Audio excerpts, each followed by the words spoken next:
We're joined from Washington by Clifford May, president of the Foundation for Defense of Democracies. Good to see you. Thanks for being with us, Clifford. Could a common enemy form a partnership between the United States and Syria?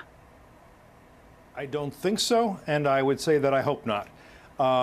Assad is very much our enemy. He is a client of the Islamic Republic of Iran. Islamic Republic of Iran sees itself as a rival of the Islamic State.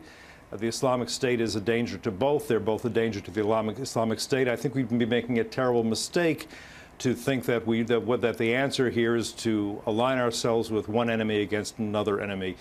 I also think it would be a bad thing to do, and I think this is understood by the administration in the Middle East, where it would be seen as if we are siding with the Shia jihadis against the Sunni jihadis, and that would make a lot of even the more moderate countries in the Middle East angry with us. So are airstrikes then going to help solve this problem with regards to ISIS, or do you think we need boots on the ground to defeat this group? Well, I think that initially what the president has been doing and will do is attempt to degrade and limit the Islamic State's reach and its ability to commit genocide, to expand its territories. Over time, I think that Martin Dempsey, who's the chairman of the Joint Chiefs of Staff, he's right in saying we need to defeat the Islamic State, but that's probably not immediate. What is needed will be a strategy that may or may not include boots on the ground.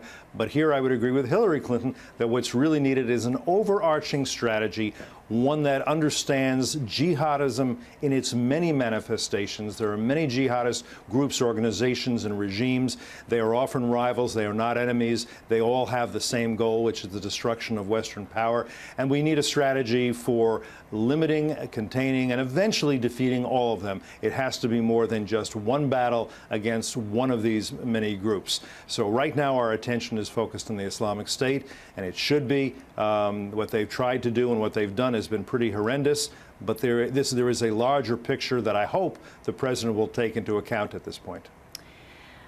Why not leave this to the regional players, Turkey, the Arab nations, Egypt, or did the gruesome death of James Foley change the tenure of this battle?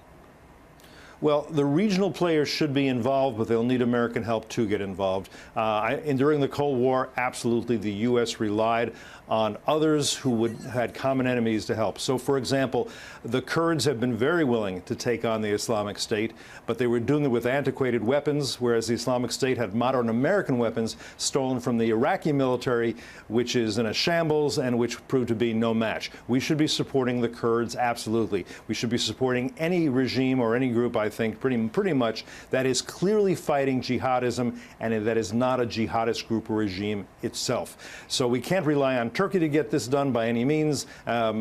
We can help the Kurds do it. If we can see who else is willing to really stand up in a significant manner to the various jihadi groups, not least the Islamic State. Clifford May, thanks for being with us today.